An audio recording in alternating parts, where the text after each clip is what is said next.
Talking about the truth now, I know that you've been watching this closely. We were having a bit of a chat before we went on air. Prince Andrew.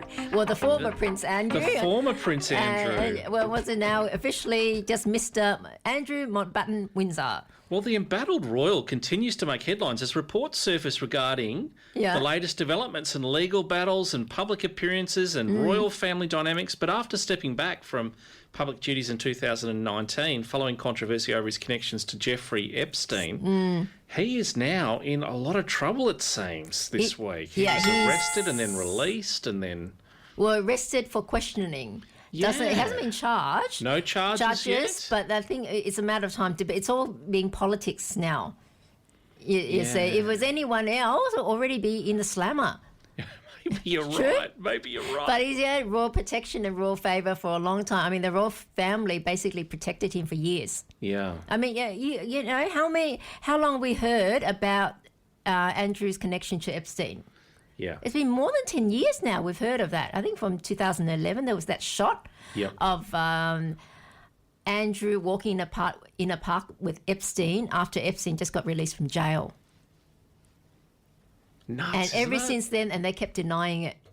It's just nuts. Yeah. But you were talking earlier about like there being, no fear and favour, but you're right. The royal family really sort of they sort of controlled the narrative in a lot of ways. Yeah, about obviously. what had happened. And now it seems that, no, it's going to be called like a straight game. What do you say on that, Miss Dragonfly? What I say on that is Charles is in danger of losing his throne at the moment. He might be pressured to have to abdicate. That's interesting. Yeah, because someone's pointed out a big dilemma. What happens is apparently the one person in the whole of the UK that cannot be charged with any crime is the monarch with their immunity. Okay, however, when you're in court, it's basically, your name versus the crown or the king. But so then it's going to be his brother against the brother. Oh, my goodness. And then what if he reveals, Charles knew about the payoff money to the victims. Yeah. Yeah, he knew about it, he authorised it or so forth. And then what does that mean then? Be pulled into it. My goodness. It's an untenable position, if you can see. And so he might have to abdicate for William. Might have to. Yeah. I quite like William. Yeah, though in some quarters they say it was all designed for a long time. They allowed Charles to have a few years and then people, this could be a way to get rid of Charles. Wow. On another note, there's a pro-William camp or some nefarious reasons that they want him on. Isn't it amazing, and I'd be interested in your opinion on this, Miss Dragonfly, is just how the family dynamics in the royal family absolutely have work changed dramatically. Like these people, they have everything in life. Well, the appearance is that they have everything in life. Yeah. But the living in the public eye is really tough. Well, not so tough, but I mean, they're fighting tooth and nail. They don't want to lose their titles. I mean, look at the two York sisters, Eugenie and Beatrice. It turns out that they were kind of like rid on Epstein's plane as adults, when they were 19 and 21. My goodness. And so forth. And so they're not totally innocent as well, but they're not working for us, but they're going around and using their princess titles for investment, for business purposes. And so that shouldn't be allowed. Jeez. And so now no one thought that a born prince can be stripped of his title, but then it's happened. And so there's two in California, Montecito, that are actually sweating it out because their whole brand is based on them having those titles. Yeah, right. And the children as well.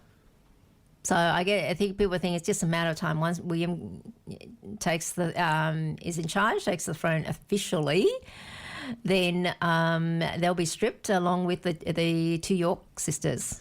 I think it actually would have been a great demonstration of leadership if Charles had actually just sort of said, look, I think that the monarchy, we need some, some strong leadership, and I think Kate and William have always been really well liked and respected. I think it would have been a good move. But it's funny that too is because they kind of like, well, no, it's my turn now, and I want to have my go. But I think that would have been a better move. Yeah. It would have been. And you know what? It's very interesting when Andrew got arrested. Yep. I'll tell you. Look, I hope everyone's enjoyed the festivities in the Lunar New Year. Oh, yeah, seeing of lots of course. lion dancing and so forth. Did you go? Yes. No, I I know what it's going to be like, chock full of people and crazy and no parking. But was it good?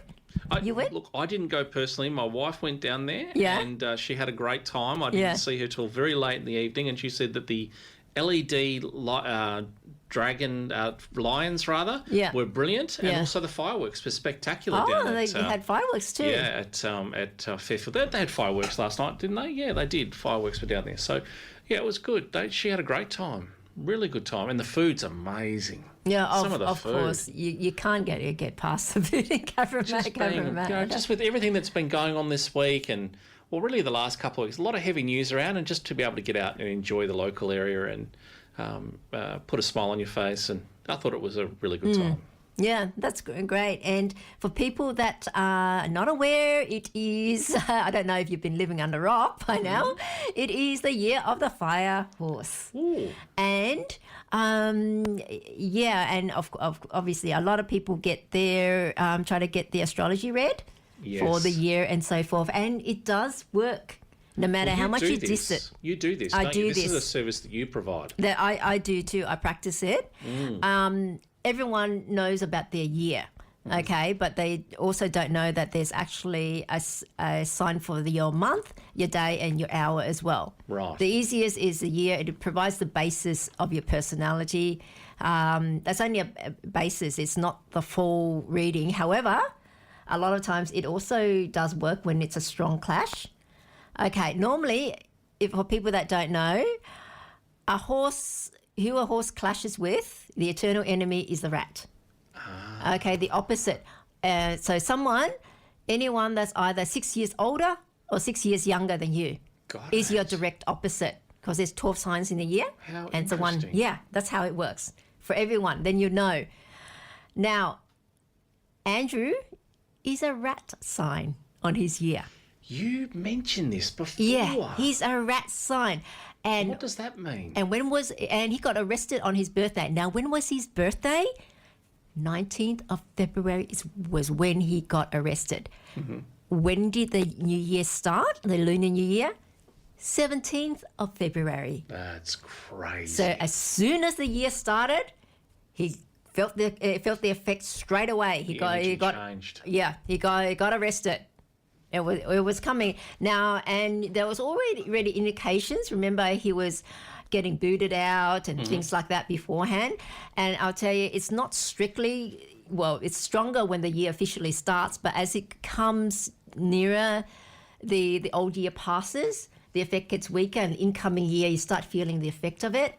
And so he would have started feeling the effect in around January. In around January was really much. When he got booted out, remember? So they let everything be peaceful for Christmas, and straight after Christmas, that's when he got booted. He got booted out, so there was already indication, but the big effect is officially under criminal investigation now. That's nice. As soon as the year started, so it didn't pull punches. So the effect was very heavy on him. So unfortunately, that means all rats also will generally face a challenging time this year. What does it mean when it means it's a bad year for you? A bad year means things don't go your way. It tends to go against you. So I wouldn't be bothering to bet on the horses this year if you're a rat. You're not expecting any luck. Not expecting any luck. So normally when it's not a good year for you, what do? You lay down low, okay? Keep the status quo. So basically, avoid any chance of things that can go wrong. Anything different, like things can go wrong. So try not to make big decisions. Is that what you're trying to say? Don't make big decisions. Don't make any career moves. Don't start a business, because all those things can go wrong. You rely on, if you change jobs, you're hoping where you're going to, you've got a good boss, okay, and your colleagues are great. They're not going to stab you in the back. and you're not going to have any workplace accidents. Yep. Okay, that's right. Or you go there and you're not made redundant like 2 months later. Got it. You know, the company And or what you about, start a business. Yeah. What signs, and I mean, you know a lot more about this than anybody I know. What signs specifically are going to do well this year? Okay, generally, if we're just looking at the year, this is very general information. It's its friends, who the horse's friends are. So the horse's friend, like they have them in groups, like there's 3. There's 4 groups, obviously. There's 12 animals. They're known as the fire group. So the horses in the group with the horses is the other one is the tiger and the dog. Okay, Got it. and all those 3 get along. Though generally, if it's your year, it's not that good. It's competition.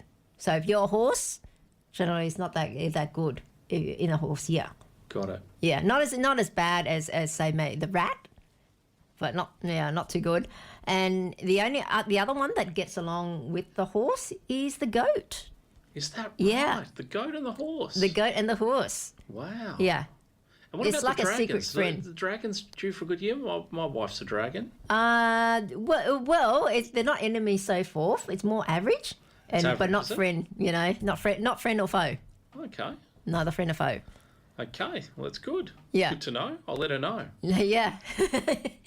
You know, let her know. So all these things are very general. But that's also why, I guess, if you do a lot of Asian cultures, they don't really want to give out their sign, the zodiac sign, because then you know how old they are straight away. You'll be able to okay. work it out. Oh. Yeah. When were they likely to have been born? Okay. So they don't like to. So the girls maybe don't like to. Don't like to, but also even generally, people don't like people knowing their signs because they can pretty much guess that are you going to have a shit year? Eh? You're going to do for a shit year. Yeah. I'm going to avoid you. I'm not going to. Maybe I won't employ you this year. Got it. Give you this job. So if your employer really believes in it, it could actually be detrimental. Yeah, or if you're clash with your employer, look at the sign. Okay, I'm not going to get along with him. Wow. Why would I employ him? Got it. Yeah, it could mean there's nothing nefarious, but in practical applications, Yeah.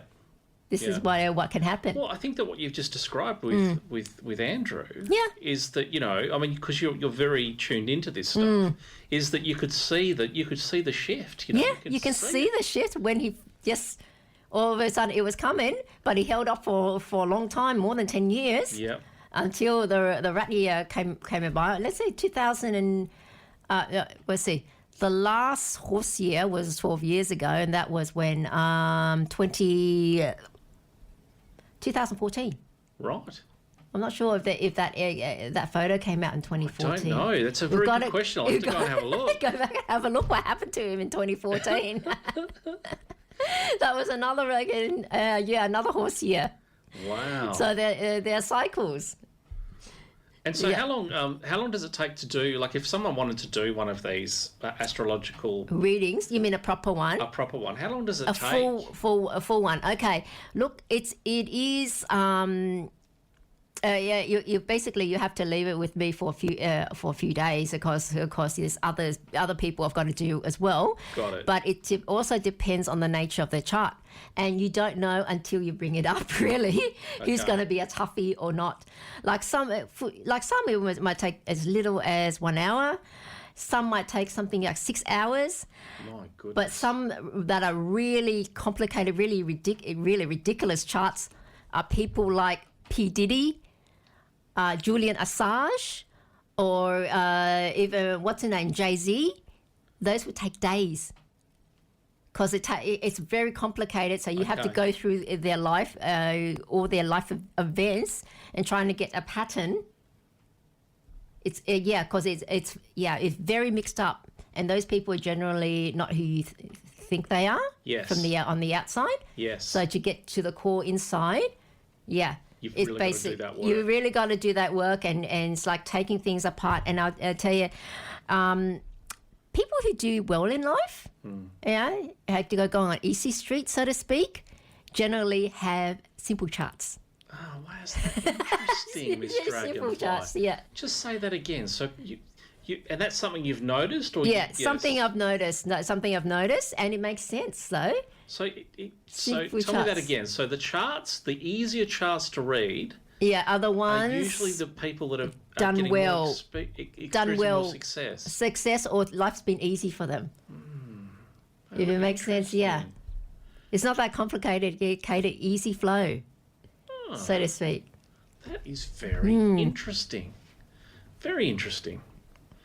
Well, I'd have to say. So, and the other thing that you do too, and I did have a look on your website, is that you can do, if, with all of this stuff out there at the moment, and, our daughter's going through this recently, is that, meeting your perfect partner and knowing if they're the right one or not, and going through that process of dating and getting to know each other and getting close to one another, but then you're not finding out 2 years down the track or 18 months down the track that you're not really compatible in a way that is in longevity.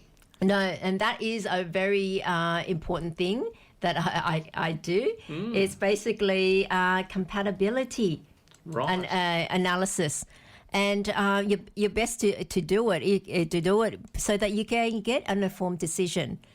Okay, a lot of people though, they wait too long. They're until they're deep into it and they book the wedding and everything so forth, and then go get a reading.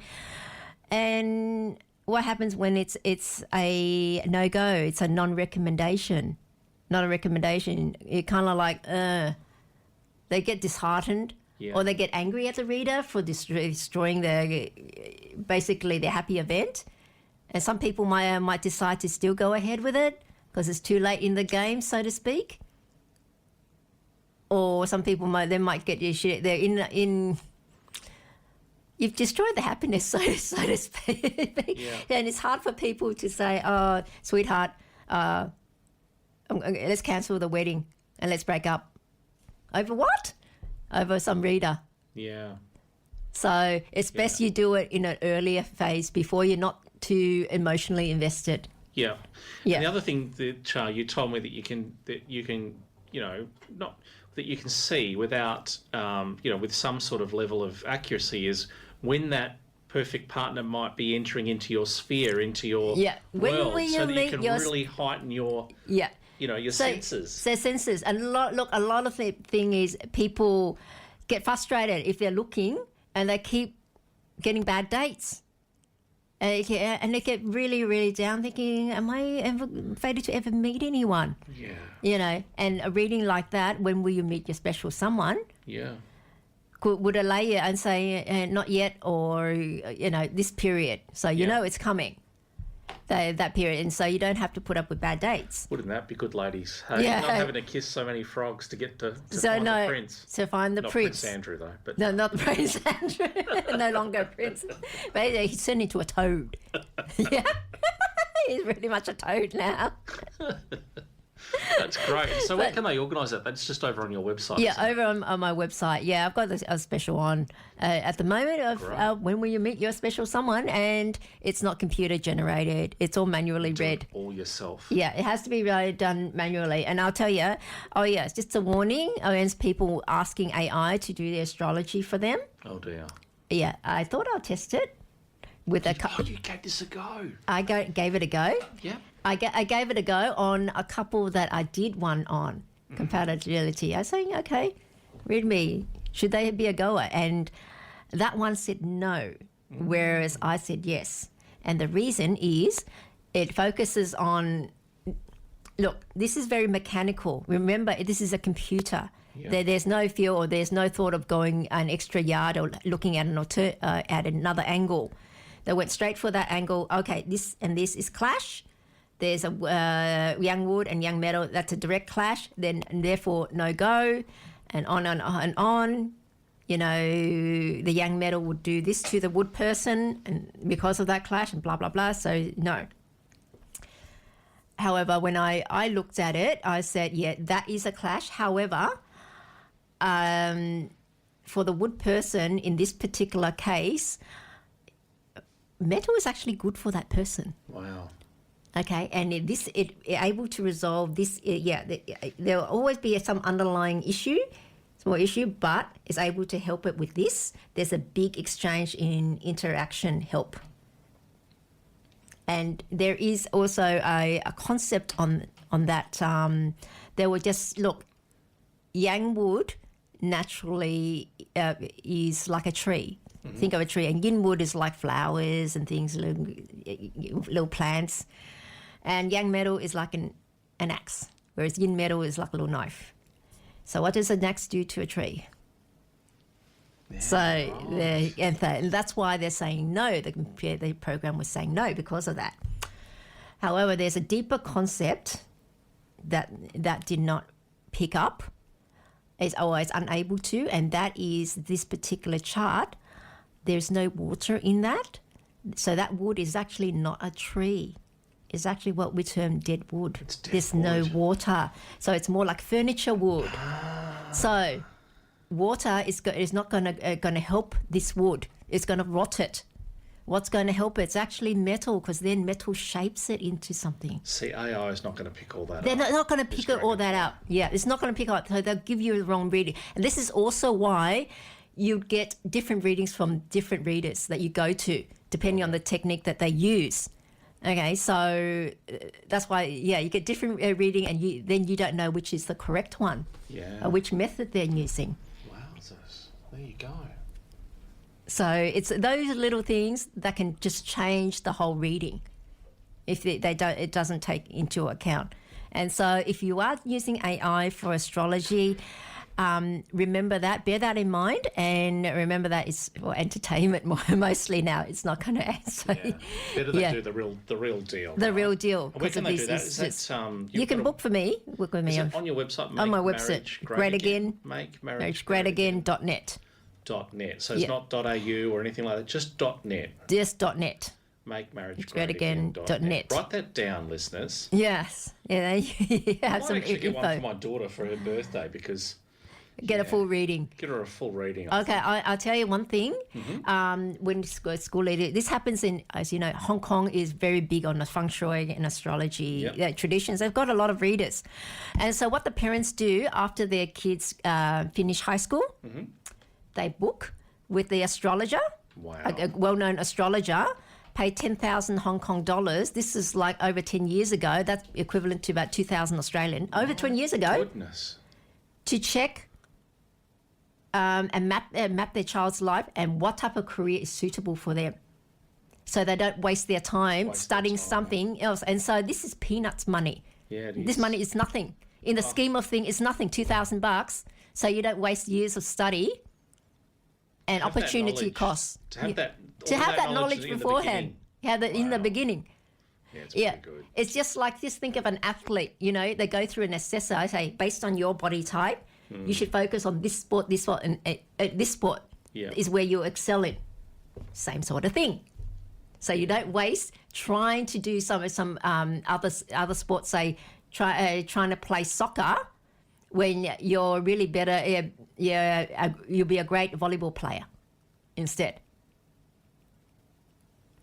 You see that? Yeah, absolutely. Especially when you're a professional athlete like that. If you're going to be a professional. You talk about this a lot, like in relationships, and that a woman has, X amount of time when she's in her peak, where she's looking wonderful, and she's you said it's her highest value. Is that highest right? value? Where you're at the highest value. Okay, she's going to command that. That's her highest price she can command. Right. So she's got to try and, at her highest value, grab the partner so that she's going to take her the furthest. And when she's that's when she gets her pick. She's at the highest value. But the problem is, and it's also human nature, not just women. When you're at your peak, your highest value, you don't think that of it losing it. You never worry about going over the top. Yeah, do you? you think it'll continue. Yeah. I'm at the top of the hill. Yeah, I've got all the time in the world. All the time. All the time in the world. My goodness. In fact, you don't. Yeah. And that's where I really say parents have to come in. Yeah. And tap them on the shoulder. Keep running. No. It's going to go downhill from there. This is at your peak. Yeah. Take advantage of it. Just like if you're in sales, when something's in its prime, peak market, that's when you sell it. You get the highest price. It's a really good. I want to ask you this question. Sorry, Miss Dragonfly. I know you want to have a break, but what would you say to young women who are who are right in the prime? Yeah. Okay, they're right in the prime now, and they're thinking like that. They're thinking, well, I've got all of this time. I've been trying to say to my girls, one of them specifically, is say, look, you're wonderful looking, you're a gorgeous looking girl, you've got your life in front of you, but spend time developing your character, spend time developing the quality of who you are as a person, rather than being out trying to, find your partner now. Try and add to the quality of, your knowledge, how you talk about a partner, how they both bring different skill sets and that they need to work together. Yeah. Would you agree with that, or do you think that you should always be on the lookout for your life partner at any age? Okay. At that age, I'll be on the lookout. It's best if she does get a reading done, so she'll know where when. Okay, the most likely time, and then she can knowing that, then she's had all this time to acquire life skills. Yeah, it's interesting. Yeah, so it's always, if she does want children, because the thing is, one group, for some people, they're what do you call proper spouse? We have a concept for proper and improper spouse. Your proper spouse might not turn up until you're 60, and then you don't. Yeah, but it doesn't mean that you cannot have relationships before then. Yeah. Yeah, it could be the year, not just a luck cycle. Okay. That you can meet. Okay, so the younger, if you do want a family, always start in your 20s. Right. And it's just so different these days, though, than when, I was young, you were young, when we were in our high value years. Can we say that? High value years, I don't know. Our peak years, yeah. Everything's done now on Tinder, on these dating apps, and there's no real quality in, It's a hookup joint. It is. You're right. Joint. That's exactly what I was trying to say. How do young people meet people decent? How do you do that? Okay. It depends. You really have to think about what you need, okay? Not what you want. Not I want someone 6'5". So you'd hang out at basketball matches? Yeah. Look, what do you need that height for? That's a want. That's not a need. Okay. What does that height do? Makes you feel good walking around with a tall guy? Okay. All right, that's for instance, or someone a hot looking girl. Yeah. Okay, what does that do? You're going to spend all day with them, just looking at them all day. Yeah. For what? Or is it for bragging purposes? Yeah. Or what? You always have to think what it would be like to actually live with that person. The day to day, yeah. Or look, but if you're just after a bit of fun, then it doesn't matter. Right. Yeah. No, so if it's just fun you're chasing, then good looks. Go chase it? Yeah, all you need is good looks and someone good looking and fun. That's it. Don't overthink it. Right. Very true. Yeah. It's only when you want something serious that you really need to. But doesn't that happen a lot with and I don't know much. I'm probably talking out of school, but women, like, once they get that, then they're trying to sort of like, okay, well, now I need to make you my long-term partner. Well, the 6'5" guy, and then now trying to make him that. You can't change people. You can't change people. You were going to say that. You can't change people. Yeah. The only thing is, think about what you need, the type of person, and then think about where they hang out. For example, like I say, the wife material woman. Yeah. You're not going to find her in a club. No. Because that's not the type of woman that you want in your mind anyway, yeah? That you don't want your wife to be out clubbing, that type of woman, no? No. Okay. And or what else on at bars or showing herself off, or even the beauty salon? She's not going to be there. Yeah. Because those things are not important to her. Where would you likely, like I've been asked this question again, okay, you're saying really good, but where do I find these good women? Okay. I think, where you can find them? You attend investment seminars. Got it. If she's up that mind. Oh, gosh, I hope you're listening out there, Liverpool. You are getting some absolute gold right now. You go to investment seminars because what does that mean? It means first, she's a saver. Yeah. Yeah. And she's already thinking about her future. Her mindset. And is your strong. mindset, she's planning it. She's worried about and financial security is important to her. Yeah. Okay. And if you go there, look, normally if you're at a bar or something, you go talk to a girl, it's kind of like, oh, sleazy. It's going, but it's fine. You go up to her, say, okay, so what did you think about what he said? And then you start talking to that. Yeah. And it's like you're welcomed. Okay, I'd love to say, have someone else to talk to you about that. Yeah. Yeah, and it's one thing if she goes with her friends or people like that, but it would speak volumes if she went by herself. It's not easy to, actually attend something like that on your own. Yeah. You've got to have such a strong will. I was saw this recently. As there was and I saw it on TikTok, so it's got to be true. Miss Dragonfly is that these girls that were sort of starting to get a little bit past their prime, sort of, into their early 30s, haven't met the right, but still reasonably looking. They were hanging out in 5-star hotel bars, having drinks, right? Yes, yeah. Waiting for the guys to come down, the travelling businessman or the pilot who's on his weekend off. And they interviewed 3 of these girls from what I was watching, and they still were unhappy. They were still unable to find someone because the guy was just looking for a good time that night, and she was trying to make it, and a relationship forever type of thing. Well, what do you expect when you attend that? Absolutely. The person that on the person that meets a girl at a hotel is not going to take it seriously. Got it. And if he's just travelling, well, he's likely to already have a missus at home. Absolutely. 9 times out of 10, probably. Thanks, Miss Dragonfly, for clearing that up. That was a really good combo. Yeah. So just think of the type of person you're after, and then think about where they're likely to hang out. Needs and wants. That's very clever. Needs and wants. Like I was saying, a good example so people would understand, what do you want? You want an ice cream. Yeah. But what do you need? You need a cow salad. Yeah. But you don't think about, what? And if it's you choosing, you're going to choose the ice cream.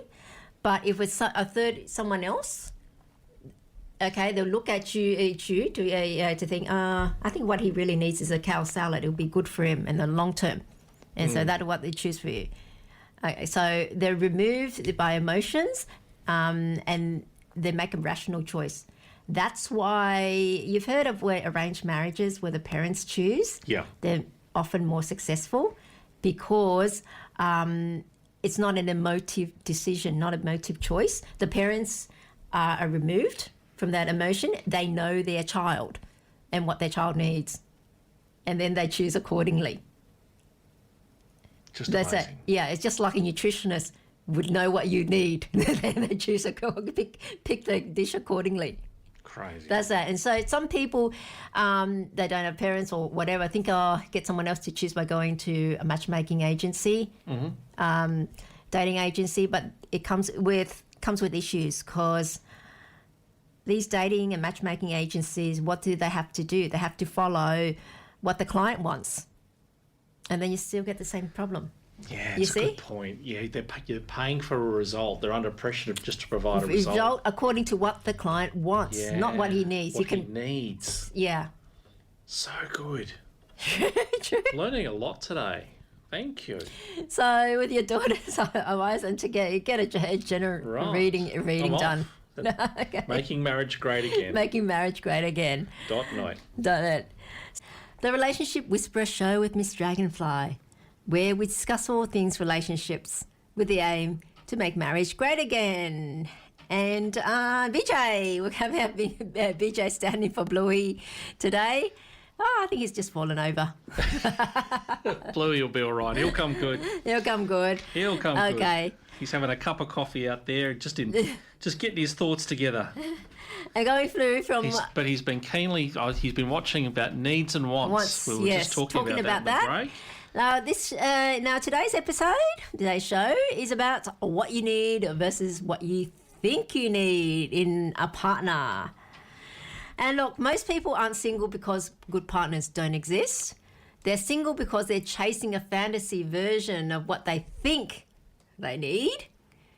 And this episode, the show today challenges internal delusions. Because look, You say you need someone tall, ambitious, exciting, confident, driven, impressive. I mean, heard of that? Okay. But do you actually need that? You know, or were you told that's what you want? I mean, how many times you've heard of the phrase, I want someone tall, dark and handsome. Oh, with a great sense of humour. Well, what does that mean? Yeah, right. Because people can hear it's been said and they think that's all, well, they don't know and so they parrot it. You know, because it's cultural conditioning versus a real compatibility. I mean, ego needs versus not life needs, and fantasy partner versus functional spouse. Okay, so where does our type come from? Yeah, it's You know, interesting. we Where does think our about type what's come our type. You know, they get it through like influence from social media and celebrity culture, and kind of like idealize. There's a certain look. I think every decade there's a certain look that is deemed desirable. Mm-hmm.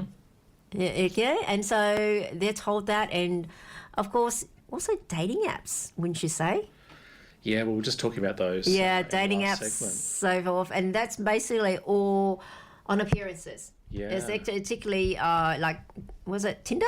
Yeah, basically swipe left or right. I've never been on it, so I don't know how the stuff, Yeah. what the swipe mean, which side means what. Yeah. But yeah, they're all based on appearance and I guess age, and they put some, like I say, when they write their profiles, they're saying your information, basic information, what education level, yeah, then age, height, you're single, married, never married, separated. Of course, they wouldn't accept married on there unless it's what Ashley Madison site Yeah. thing. And for those that don't know, that was a dating site for married people that wanted to have an affair. So their tagline was "Life's too short, have an affair." Right. Yeah, and so yeah, At least you both know what you want then, I guess. Gee whiz. and then and then you put in your ethnic background and also what you're looking for and so forth. But a lot of it as well is peer influence. You know, and again, your friends, especially a group of friends, you don't want someone like that, you know, you want someone like this and so forth. And a lot of women now, especially particularly the young women, they're influenced by popular culture, and that involves a lot of feminism. You know, and like particularly one of my Can videos. you expand on that a little bit? Feminism. Look, one of my clips, when I was talking about 90% of women want the top 10% of men, which is true. Okay, so the mass is not going to work. Okay, and why would the top 10% want you? And I had a comment from a woman who said to that video saying, "Oh, don't listen to her, girls. You deserve the top 10%." Well, my response was, explain to me how the mass will work. Yeah, right. But really, then, if not, are you willing to share then? Yeah. Yeah. Share with other women. And This I'd have to think probably some of the top 10% do, wouldn't you? Gee So, whiz. well, that's why there are women that are willing to be mistresses. True? Yeah. Because it's far easier to be the second woman of a rich guy than it is to be an only wife, only woman of a poor guy. Yeah. I guess back then, you know, you had men marrying multiple wives or concubines, and modern society now we look down on that and see, oh, that was horrible, archaic, and it's just horrible to the women. But hey, the women now are volunteering themselves, being the mistresses, which is essentially a different version of that, of the same thing. It's so interesting you say that. It's so Makes interesting. sense. It does make sense. Yeah. And I think, you know, I'm just trying to remember back when I was looking for, an eligible partner. Gee whiz, that's a long time ago now, Miss Dragonfly. Yeah. Is that, I would definitely, the girls that were all about their appearance and, you know, so focused in on themselves and, you know, the best car and the best this and the best that. It was really easy for me to go, don't associate with those type of people because it wasn't very attractive. Yeah, but at least you got that. I mean, a lot of people, and particularly a lot of men, don't even get that. Right. And I don't blame people because we're not taught. Yeah. You know, their parents should be teaching. Society doesn't. Yeah. Society just wants you to go, you fit their narrative. Big thing now is don't have kids. Or they're particularly, like I say, peer pressure. The feminists, they say, oh, don't get married, don't have kids, so you're not tied down. Yeah. Okay, but the most important thing for you is your career. But, you know, you go and give your life away to people that you don't like you. Yeah. And that would replace you at the drop of a hat if you did something wrong or you're no longer useful. Yeah. And they don't care about what happens to you after, once you head out that office. And they want you to see that as your main priority. Yeah. And what happens after you finish working, when you retire? Nothing. There's nothing. No family around, no that. Look, you know, there have been women that, there's a case of this woman that she married in her early 20s and then divorced her husband because she wanted her freedom. And then after a while, there were only so many bar nights she can attend, so many parties and so many dinner with friends until she's had enough. The same thing over and over again. In the beginning, it was great. Yeah. But then it was hollow. Gets tired. You get tired quickly and hollow, and then no one really cares about you. And then into her late 30s, then she panicked. She was really looking. Now she wanted to marry, and very lucky for her, she re-met someone that she knew when she was younger. Right. That they were liked each other but didn't go forward. And now she had the chance to. No. And that was very lucky. Well I was saying so many women, and she herself knows. I said, women, no, I've just been lucky. All right, don't use me as an example of what you can do. And she is right. Yeah. You know, you think about what's actually fulfilling, not what's enjoyable for the moment. What makes a good partner, do you think? Okay, first thing is there's someone for everyone. And no matter how good the one person is, doesn't mean they're good for you. Okay, because it's compatibility. I have to say, best thing is same mindset, Yeah. different skill sets. Yeah, right. So yeah, Same mindset, different skill sets. Explain. So your same mindset, so you get along. Mindset towards things like Goals, money. Values, family. family, and your Yeah. natural personality. Okay. Yeah, that you want to achieve the same things. Okay. Okay, so that's important. Yeah, that's non-negotiable. Not negotiable. Not negotiable. Okay. Not negotiable, especially your goals. Because if one person say, oh, what's a big thing they say? Compromise. Compromise. Yeah. But that means either one person has to give up what they want and follow the other person. Now, do you think they'll be happy? In turn, they might kid themselves, but they're going to be resentment. Yeah. I gave up my dreams for you. For you? Yeah. Wow. Okay, or we both give up a bit, so let's share the suffering. So you're both not happy then. Yeah. All right? So how about, I give up my dream for you. How about we both have the same dream? But we both bring something else towards building that dream. It's a very brave. It's quite not confrontational, but it's quite to be that authentic in a relationship that your goals are, aligned closely. Yeah. It kind of does. You're right. The more I look at it, unless that is sitting absolutely true, nothing else really matters. Nothing else really matters. Yeah. Everything else but you have to have must have the same goals. Yeah. And the same values. Otherwise, the argument's non-stop. Yeah.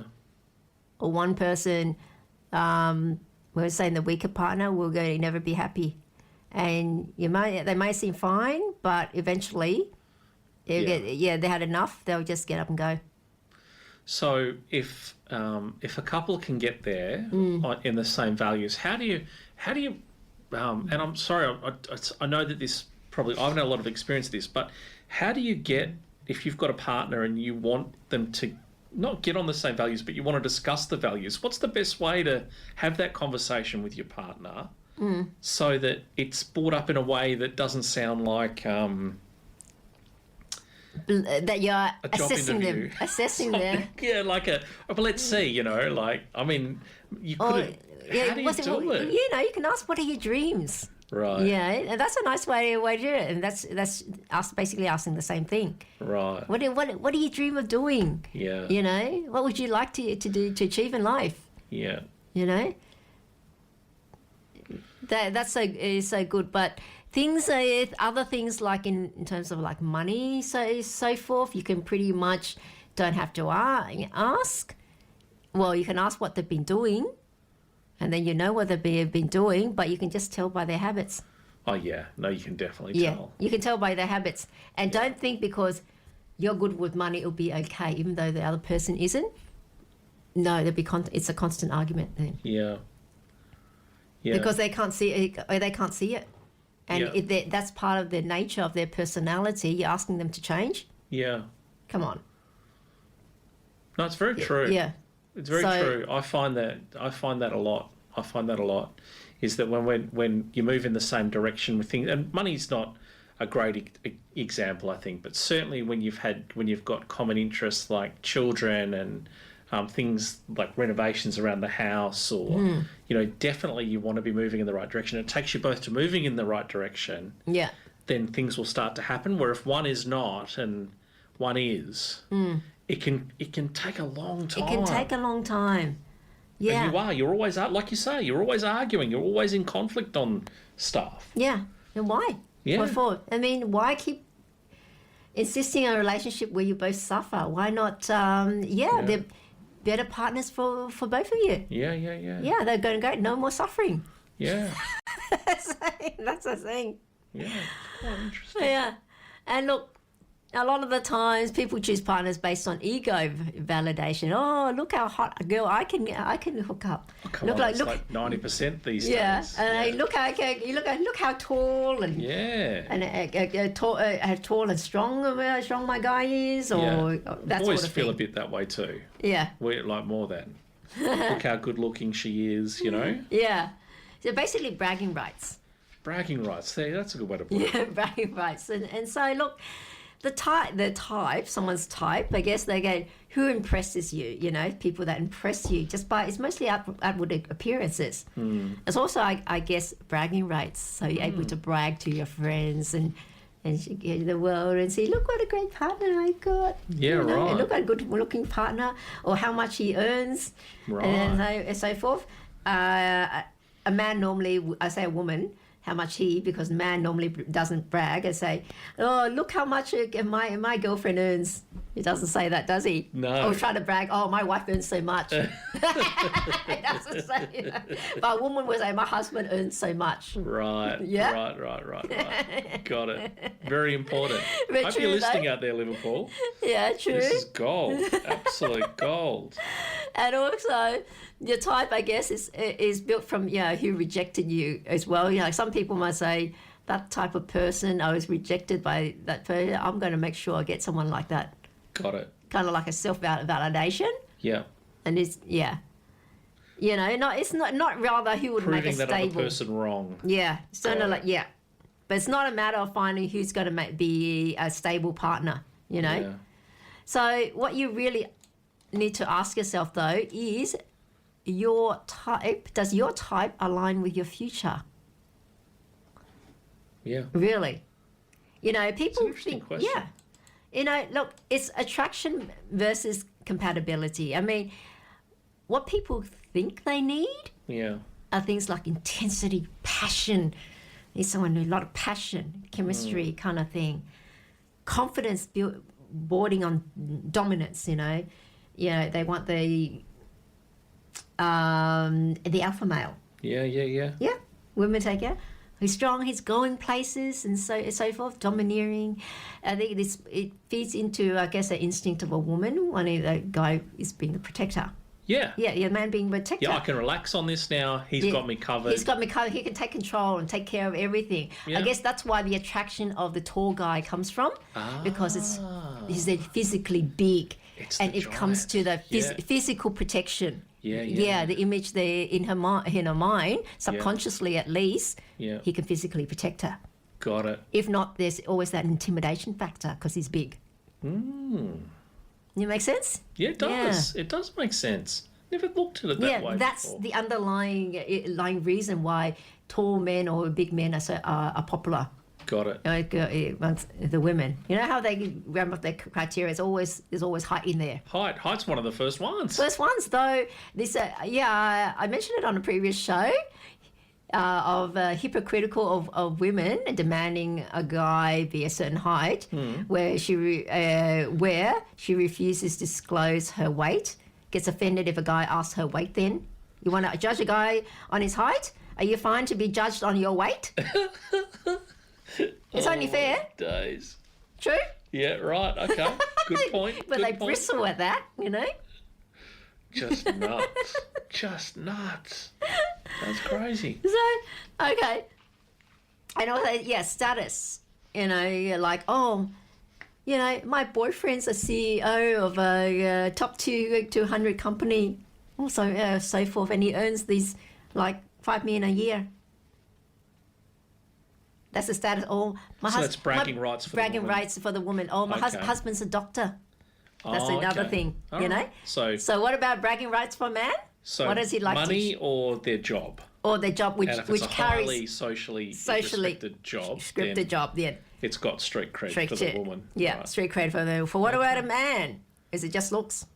Gee whiz, I don't know. It's a good question. I mean, looks would definitely play a part. You can't say it doesn't. Yeah, but what does men brag to other men about, you know? To show off in terms of their woman. What do I brag about? I probably just... She's a good always cook. tell everyone how lucky I am, really. That's all I do. I don't know how I'm doing it. Okay. But the men really like, bragging looks, yeah? Yeah. And also, what else? I think about it. When men brag to other men. Good mothers, I think, if a man can see that, that his partner is a good mother, but I find that attractive. Yeah, but is it something that men brag about? Well, not really. Men brag about the looks mostly, the girlfriend or their partner's looks. Probably. The shallow ones. Yeah, shallow ones. Yeah, I think as you get older, you want different things too. Of course. You know what I mean? When you're younger, it's different. When you kind of figure it out, you start wanting different stuff. Yeah. So, okay. And of course, obviously looks on all ends. Though a woman, I guess looks are more important to a man than a woman. Looks are important to a woman, but money and status still trumps it. That's why you have these very ugly... You see all these gorgeous models being married to all these ugly rock stars? Yeah. Yeah, you see that? Yeah. Yeah. It's basically money and status overrides looks for a woman. Okay. Yeah, and look at it, Rupert Murdoch. Yeah, true. He's on to his fifth marriage or something? Is he? Yeah, I guess, he just... He's a busy boy. Yeah, he's in his 90s. He just married again after divorcing Jerry Hall. Is that right? You know he married Jerry Hall? Yeah. Yeah. So what? So money and status does matter. Yeah, well, they seem to be pretty popular because you know what? And this is something that I got flack for as well. Perceived it as defending the old gold diggers, but it's not actually defending. I'm explaining why. And you might say all these women are gold diggers, but it's the same thing as why do people want to hang around wealthy people? Are they gold diggers too? What is the hope? Why do they want to gravitate or ask kiss the wealthy or packer, all the people that kiss his ass? Why? You know, is it hoping that they might get some benefit from him? Well, they and they'll do help, say that. and then they'll help their life. You know, like get a good job from him, or get some high-paying job from him, or some other perk that would improve their life. Yeah, naturally, you hang around a wealthy person, because they're wealthy, they've got resources. You hope you get something to improve your life. Well, the people that I guess want to marry the wealthy, people that are wealthy, these women, look, they're hoping for the same thing, a happy, easy life. That's why. I mean, yeah, it's bad if it targets someone and play on their emotions just for their money. That's very, that's unethical, morally wrong, but you can understand why. It comes down to that, I would say generally people want to marry a wealthy person because then their life would be easiasier. True? Okay, right, yeah. They don't have to worry about money or working 9 to 5 and everything, facing bad bosses and so forth just to get by. And they and they no longer have to work. Yeah. I mean, I think for men it's a bit different. Yeah, but us, a bit different. But look, for all of us, if we have the choice of not having to work, we'd choose that, wouldn't we? Yeah, of not having to work. There's one thing is working because you want to. It's another thing because you have to. Yeah. Yeah. I think you feel a lot better when you work. When you're working because you want to. Yeah. Yeah. But just back to the other thing too is I think men too is like, what I've figured out, and I read this recently, is that you are a reflection of the 5 closest people that you have around you, right? Yeah. And so you have to choose those 5 people very, very carefully. And, you have to be able to be mature enough and, insightful enough to go, that's not working for me, and change it, make a change up. That's a hard bit too, is actually, letting that other person out of your sphere of influence, out of your close circle, because that person being there is not good for you, and that's something that, I probably spent a bit of time thinking about over the last couple of years, is that, and it's why probably I don't have a lot of really close friends, is because it's difficult. It's hard to be, not because of, for any other reason other than that you're, they're in your circle of influence, you know? And the way that they talk to you, what you say, what you talk about, what you do, where you go, where you eat, all of those things come into, make up your fabric, make up the fabric that is you. Yeah. So I agree with what you're saying, Miss Dragonfly. Yeah. Look, though, this is what people need, though. Yeah, we're now going through what people want. Yeah. Emotional safety. Yeah. Yeah. Cooperation. Someone that will work with you. Basically, it is a team, a partnership. That's what a marriage is. Yeah, it is. Yeah. It's 100%. Partnership in life. Stability, someone stable.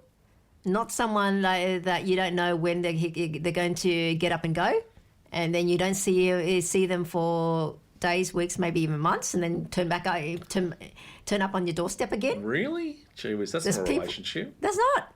But there's people that are not stable themselves. Yeah. Yeah. Okay. Then they're not suited to begin with. Right. They're the people that should stay single. Got it. Yeah. Not ready. Because like I say, I keep saying, even though this is about making marriage great again, it's not for everyone. It's just like teamwork's not for everyone. Yeah. When you worked on projects in school and there was always slackers that don't do anything, but they still get the same marks as you do. They get the same credit as everyone else. And what do you're not happy, are you? Yeah. You're thinking those people, it's awful. And so that's what it's like. Imagine going through life with someone like that. Yeah. Where you do everything, they reap the benefit, and they pull nothing. They just go along for the ride. Eventually, you're just going to get up and go. It's a good point. Yep. And look, shared values, like I say, we mentioned, and financial discipline. Okay, this is the one thing, the dirty M word that they don't want to talk about, money in relationships. You notice that all these relationship experts, that when they're on social media and so forth, how often do they mention about money or finances? Yeah. Almost never. No. Because it's a topic people don't want to hear. It's not popcorn. It's not easily listening. Yeah. It's a harsh reality. And they think it's vulgar to talk about money, but that's a reality. That's one of the top reasons why people get divorced. So it's money. Is that right? Over money. They cite that every time at the top of the reasons for divorce, money. Wow. And that's why every time we've got a recession, divorce rates go up. Yeah, of course. Yeah, You've spoken about that before. Yeah. I've heard you talk about that before. Yeah, the pressure, people just can't hack it. Yeah. Yeah, it puts an undue pressure relationship, and then that's why before you marry, you should get all your finances in order. Right. Don't it's hard enough getting a marriage work without having that pressure on it as well. You try to give the marriage the best chance possible. Yeah. Yeah, it's one thing of coming together to build up your life together, build up your nest egg, but you both have to be on the same page, not being wasted. One person doing the building and one person wasting it. Yeah. Okay, because you both remember you're building, and so the other person has to have the mindset also to build, but then that means financial responsibility. Interesting. Yeah. So with your daughters, you have to get it past them. Are they financially responsible? If not, flick. Oh, they've got a very good teacher. Very good teacher. Mummy? Not worried at all. The Relationship Whisperer Show with Miss Dragonfly, where we discuss all things relationships with the aim to make marriage great again. And welcome back, Bluey. You finally made it here. You all right? The last guy has just left the building. Yeah. So Bluey's in the building, eh? No. I've got to fill in. You've got to fill in. Well, this is something we were talking about previously in today's, is about what you need versus what you think you need. And one of the things people actually need, apart from financial discipline, is actually calmness as well. Calmness? Yeah. Excitement creates chemistry, but stability creates marriages. And ego versus lifestyle. Look, many partner preferences are ego driven, really, you would have heard about... More than just that's ego driven. Yeah, but particularly Have you heard of Donald Trump lately? Well, what about him? Only joking. Yeah. I say, have you heard? Oh, I need someone impressive. I need someone others admire. I need someone who raises my social status. But what really matters daily? I mean, are those people going to help you with in life? And are they emotionally regulated? Are they reliable?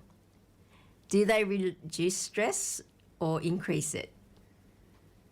So are you choosing for applause or for peace? Really think about that. Okay. And look, I want our audience to really think about this. I mean, have you ever rejected someone good because they didn't feel right? Or have you ever dated your type repeatedly and find that it failed? You keep getting the same results. And this is the thing. People, they might have had a bad experience or gotten divorced, but then later they date someone that's like their ex. So it's like you keep going back to the same thing and hope for a different result. It's Groundhog Day. Groundhog Day. And look, what did you think you needed at 25 that you realize now you didn't? So really think about that. The groundhog? Groundhog. And look, all right, stability. Stability test. How can you test someone for stability? Well, you get them to stand upright on one leg. Yeah? Only joking. Do a handstand. Well, really, I want to ask our audience to imagine, look, what happens if you've lost your job or your partner's lost their job? How would they act? Because that's a real life situation. Yeah, it happens all the time. Happens a lot. Yeah. Perhaps even more common now. Yeah. At least once in someone's life, this is going to happen. And what if you experience a health crisis? How would your partner deal with it? That also happens. If you had a health crisis, how would your partner be able to deal with it? And can they step up? Or they run? Would they be able to deal with it, but they just couldn't care less? Or, they do a runner. Oh, I didn't sign up for this. And just leave. Yeah. I have heard of stories where that's happened. The wife might have had an accident or something. might be bedridden for a while, and decides, well, I didn't have to sign up for this, having to look after her and look after the kids all full time like this. I'm off. Really think about it, because it's easy to do in health and in wealth. Yeah. But not easy to do in poorer and in sickness. Yeah. But that's when you need your partner. That's when you need. Yeah. Yeah. You need support. You need someone that's got your back. You need to know that somebody loves you out there, and somebody's willing to look after you no matter what happens. Yeah. They've got your back. Yeah. And that's a really good place to be. When you're alone through all of that, if you're in sickness, if you've ever experienced it, and you've got to sort of struggle to get to the kitchen just to make something to eat, because otherwise you're going to waste away. And that's difficult when you're by yourself. Yeah. You know what would be even more difficult, though, however, if you did have a marriage partner or whatever, and then they really did, you can tell that they really don't care. They didn't. Oh, are you all right? Yeah, I'm all right. Yeah, all right then. Oh well, I'll see you tomorrow or something like that. Oh, they provide lip service. Yeah, they provide lip service and then they're off. But do they make you a cup of tea? Do they check your brow for temperature? Do they make you a cup of soup? You know, stuff like that, like something that nourishes your body. You know. Do they study of what's going wrong with you? Do they research it and see if they can add some input? Stuff like that. Like somebody that cares. Somebody cares, yeah. Yeah, that really genuinely cares for you.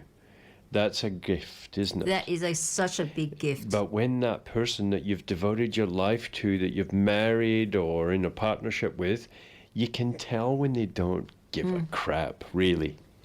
They like you when everything's all good, but when they've got some demand that goes beyond their outside of their schedule, then a lot of people can't take it. Not even for a short time, even sometimes. They can't take that demand, that extra demand upon their being, and then they go into reaction. Like what you said, oh, I didn't sign up for this or whatever. So that's what. But if somebody's got your back, that's a beautiful thing. And yeah, but you just can't take it for granted. You just can't get sick all the time because you like it so much and being taken care of. Oh, I'm not feeling well today. Oh, rub my belly. But another type of crisis is like financial stress, you know. How would your partner react, and can they deal with it? Can they step up and resolve it? Or at least help you resolve it. Yeah. Rather than run away. Rather than, oh, it's too hard, and then just run away and leave it for you to deal with. You ever faced that? Yeah, well, I think we all have at some stage. Yeah. And then or at least we feel like we've had that. Then no matter how hot or how beautiful that partner is. Yeah, you soon let all that go. Yeah. As soon as you know that they're heartless. Yeah. You know, they don't really care for anyone outside of themselves. Yeah. Yeah. So really think about it. Who would you trust in a crisis? And trust your partner, because that's what you need. You know, not someone that photographs well. You know, it's substance over form. Substance over form. Yep. And look, complementary strengths, like I say, a marriage works best when one is strong, when the other is weak. Okay, and this is another thing in astrology. They generally, they discourage people from marrying their own sign, same age as they are. Okay. Okay, or 12 years older or younger. The reason being, while some say nothing particularly wrong with it. But if it happens to be a bad year for that sign, then you both cop it. Won't you? Like this year would be bad for rats. Good if you're both rats, double amplified. You both go up together and down together. So there's no, it's great when you're both going up together, but going down together in the doldrums. So the thing is, if your partner's of a different sign, even though you might have a bad year, they might have a good year. And so that helps. Yeah, but I have noticed a few times that I've gravitated towards certain people. And then it was like I was really close with these two other ladies, and what we noticed was we were all exactly the same sign. Yeah. And same sort of year, and same this, that, same this, and we sort of gravitated together. And it was just a natural thing. Natural sort of harmony and good humor or whatever. But later on, we discovered that were all the same sign. So I wonder how that works with what you were mentioning. Yeah, that way. Yeah. It like I say, it does work, but Birds of a feather. But it's not good to be partners for this reason. Because you'll both go up at the same time, both go down at the same time. You don't have the advantage of. Right. Yeah. Just for that. Oh goodness. How tricky is this? Look, I really like you, but we can only be friends, because otherwise we'll just go up together, down together. I've heard some put-offs before, but that one will take the biscuit. If you both respect each other's roles and you both bring practical skills, like I was saying, you need to both have the same mindset, different skill sets. So you to bring to the table and to help you both achieve your life goal. Okay, and look, you may think you need someone just like you. That's the thing. But you may actually need someone who balances you. I think you had a friend mention that he looking for someone just like him after he got divorced. And stuff it, find someone just like me. Did he? Oh, I can't quite recall. Yeah, if you found someone just like him. I can neither confirm nor deny.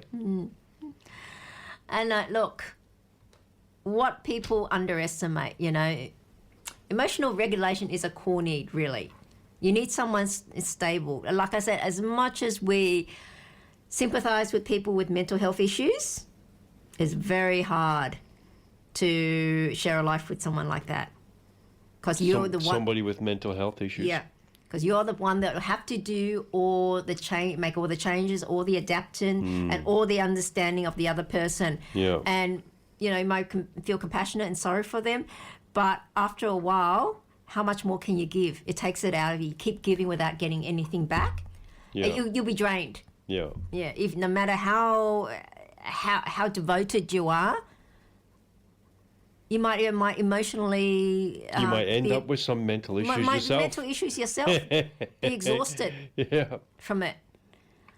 Because people underestimate mood stability. Look, conflict style, accountability, patience, and forgiveness capacity. Look, many relationships fail not from a lack of love, but lack of emotional maturity. Lack of emotional maturity. Okay.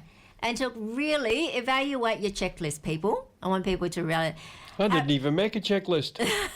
Well, I don't want our listeners to write 2 lists, really. Well, first list, what I think I need. All right, and a second list 2, what I actually need for marriage. Be honest, and then compare. This is a little exercise. And isn't it what you want and then what you need? Isn't it? Like, yeah, and what you actually need for marriage versus, and then one list what you actually think you need. What you think you need. Yeah, and what you actually need for marriage. So sometimes if you say, okay, write down what you actually need, and people don't really get it, what they need. And really, I'm challenging you all to remove vanity-based requirements. Like we have to requirement. Like a certain height, have to be certain looks. That type of thing. Yeah. Or certain weight.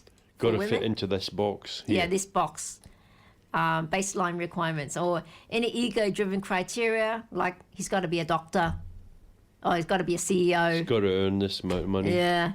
Or unrealistic perfection standards. So he's got to be 6'5", with this type of build, earning so much, be an alpha male, also be very understanding and caring about my needs, be emotional stable and not have any health issues. Have you noticed that there's not very many, like at the top of the lists about ethics or morals? Yeah. Nothing of that. Nothing People about, don't are they wrap that off. ethically aligned, or are they morally aligned, or is he going to, Yeah. you know?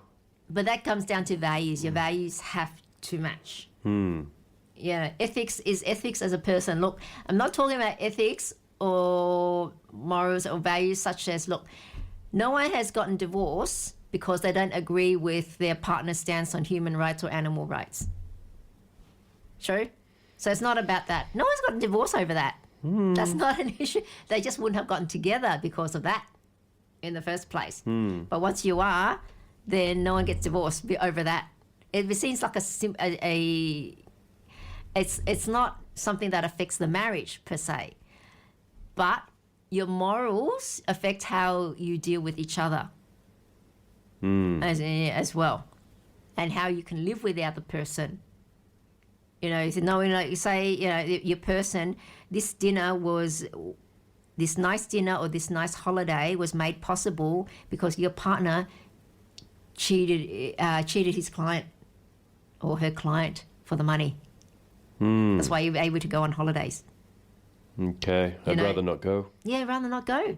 And that's something you can't agree with. If you're in different morality, different moralities, yeah. Yeah.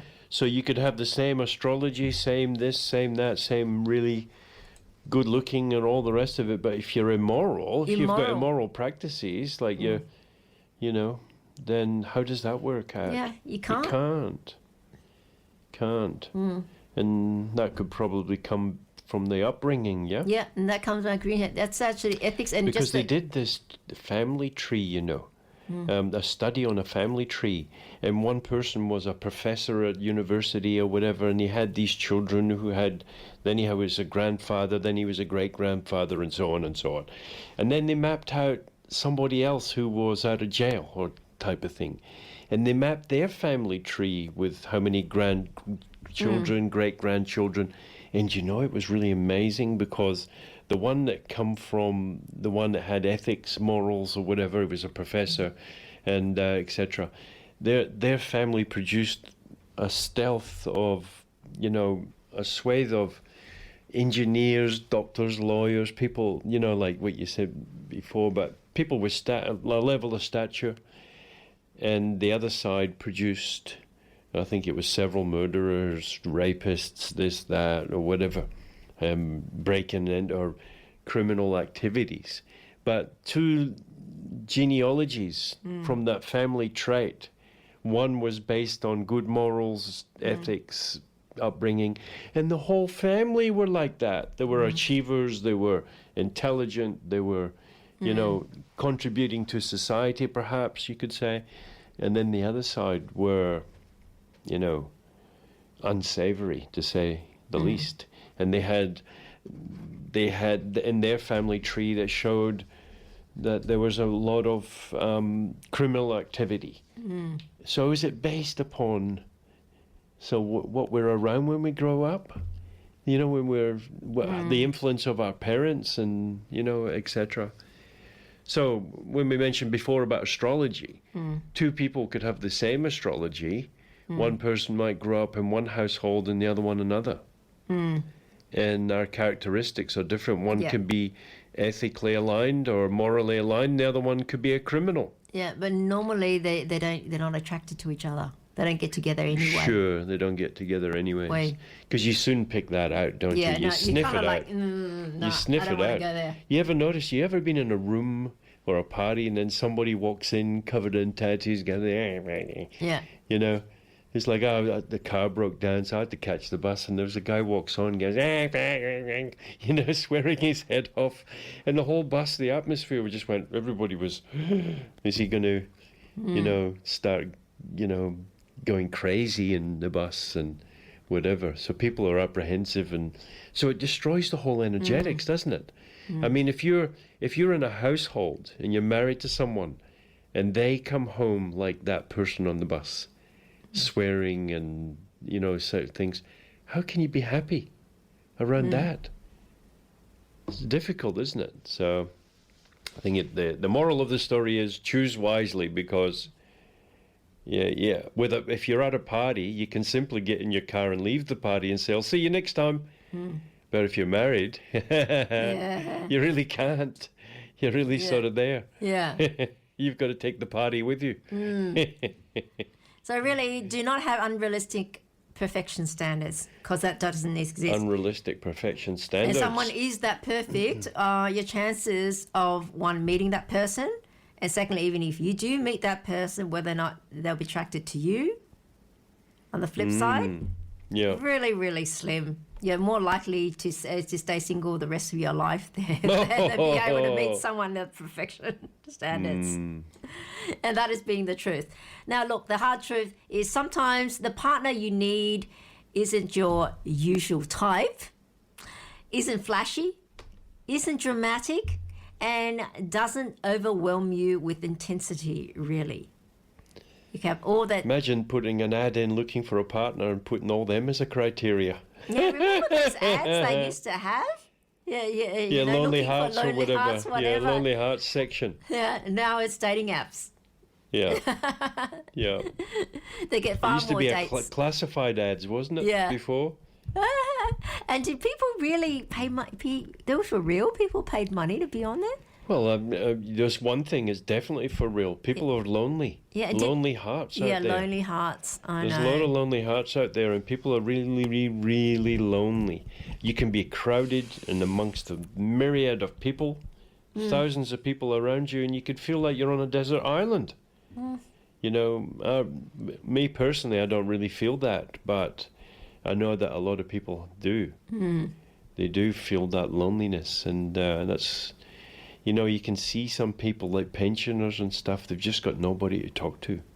Nobody really takes any notice of them or engages with them at a heart-to-heart level. Yeah. So you feel abandoned. You feel like there's nobody around at all, even though you're surrounded by people running around all over the place, but you can still feel alone in this place. And for many people, choosing a partner is not an option. You know why? Because they've got very limited choices. In fact, do you even have such a thing as a choice? You know, if you're tall and good looking and you've got your stuff together, then you might get a choice here and there.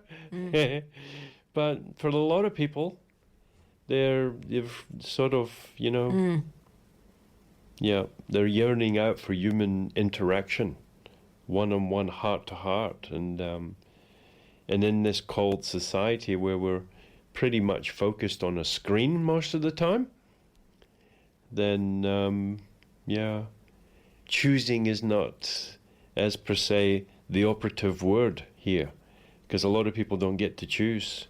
Yeah, no. You've got to cop what you get. Yeah, unfortunately, you have to settle, basically. It's either that or loneliness, and some people would rather take it. I saw this guy getting slapped across the face all the time. It was like, God, we just keep punching him in the face.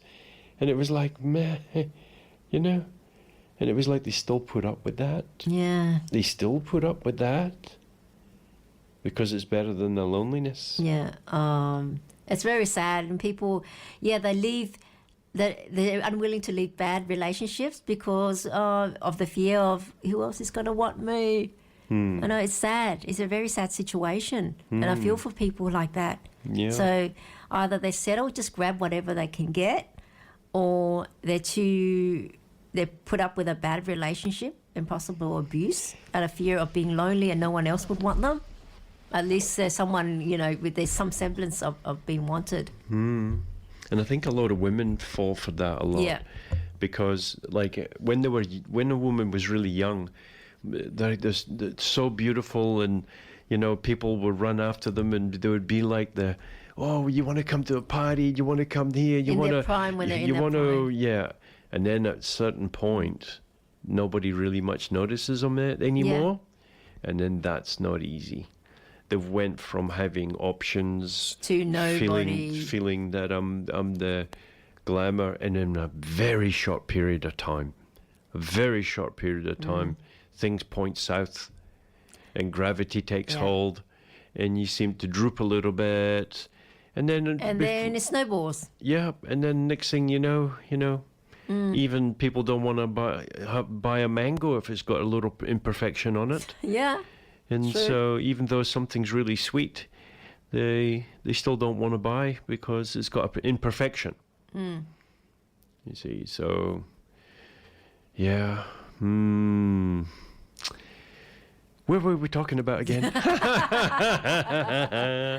Look, yeah, okay. Look, the hard truth is, look, if they show up consistently, they're good. Okay, think about the partner you need. It means they're reliable, they're stable. Someone with a stable life, they are more likely to hang around and be responsible. And like I say, you don't want someone just all of a sudden, get up, and take off, and then come back a few days later or weeks or even months later. Yeah. Because they're free spirit, by the way. That's the other thing. Apart from women wanting, the alpha male, tall, dark and handsome, men are told they need strong, independent women. That's the pinnacle. That's strong, independent woman. That's what you should be want, not the meek woman that would keep your house for you and cook your meals. No. Strong, independent woman. Wild, strong, independent woman. Get up and go. She's a free spirit. Maybe one day take off and go find herself, so to speak, and then come back. So really, can you live with someone like that? Well, usually when they say that, I got to go and find myself, it's usually I'm going to go and find someone else. That's what they're really saying. Or strong, independent woman doesn't need you really. She doesn't need anyone. She's not going to need you. If she doesn't need you, she's not going to appreciate you, no matter what you do. Yeah. Well, the key to that is not caring. If they don't care for you, then you don't. Well, what type of relationship are you having? Yeah, well, that's right, isn't it? Yeah. Where's the love? You can't. Where's the love? There's the love. There's no commitment. Yeah. Okay. There's nothing long term. Because there's no promises. I'm a strong, independent. I do what I want, whenever I want, go whenever I want. And okay. Then that's why they say person that you date and the person that you marry are different. Doesn't necessarily need to be, but often it is. That's what a man wants that freedom. Man wants freedom. He's an explorer, he's an adventurer, goes out and things. He seeks that freedom. But a woman is a nester, really, isn't she? She's a home builder and needs that stability and support and structuring and safety mechanisms. They're going to argue, and that's contrary to a man who wants to adventure and say, go where I want, do what I want, be where I want. But now feminism has flipped the table, trying to tell women to be that. Be what you want, go where you want. Yeah, that sort of thing. But inside the DNA, or inside your being, to be something that you're not, and women to do something that that's not instinctive to them. You know what's instinctive? When a woman puts her hand in the soil, women love it. It's like it's a nurturing. They come from the earth. Women are the earth. They're the feminine, the Mother Earth. You see, and the earth is giving, it's nurturing, it provides foods or flowers or whatever. And okay, well, almost out of time. Look, the partner also are stable, communicate clearly, want marriage, but the thing is, you might overlook them. Like I said, the marriage material woman and the marriage material man is that the nice guy gets overlooked. Nice guys finish last, remember? They keep saying. It's a bad boy that the women are after, just like men overlook the marriage material woman for the exciting woman, so to speak. Yeah, for a period of time. You know what period of time that is? It like when they go out on a party with your girlfriends and all that, and you're going out woohoo and having a few drinks and then you see the bad boy and that. And they mistakenly think that they're an alpha male. Yeah, and then and that's where the fun is, and my life is boring, and then that's exciting or whatever. But it doesn't last long.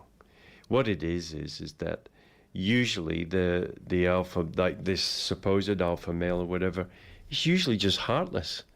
Usually just self-centered, ego-driven.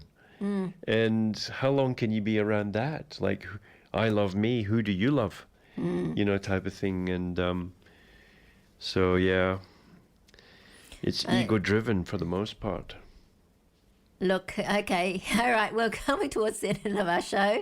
Thank you so much for making the effort to come in again. I was scared of getting nagged. You did it. Oh, you would have disappointed your fans. Fans? I think a lot of you features go. I think there's some that tune in just for you. No way in the world they'll be turning off just because of me. Well, okay. I want to thank our audience for listening in. Okay. Thank you, Liverpool. And the world. And don't forget to follow my Facebook page. I have 2 Facebook pages, Miss Dragonfly and Make Marriage Great Again. Follow both if you can, but at least follow one, because I do post different things on the Facebook pages. I post updates about the show and announcements on my Miss Dragonfly page, and the clips of the show that you can watch on Make Marriage Great Again. So, yeah, highlights of the show. If you want a short form. And let us know what you think of the show by leaving your comments on my Miss Dragonfly page. And if there's any subject you'd like me to cover, then feel free to leave the suggestion there as well. And if I can cover it, then I will. So in closing, look, the biggest mistake in modern dating is chasing your fantasy partner and overlooking the functional one. I'm Miss Dragonfly, and this is the Relationship Whisperer. Let's make marriage great again by choosing what sustains us, not just what excites us. No, she's got all the cliches. I didn't think that was. Well, thanks for you all for listening in, and don't forget to tune in same time next week. And until then, it's bye for now. It's toodaloo from the blue.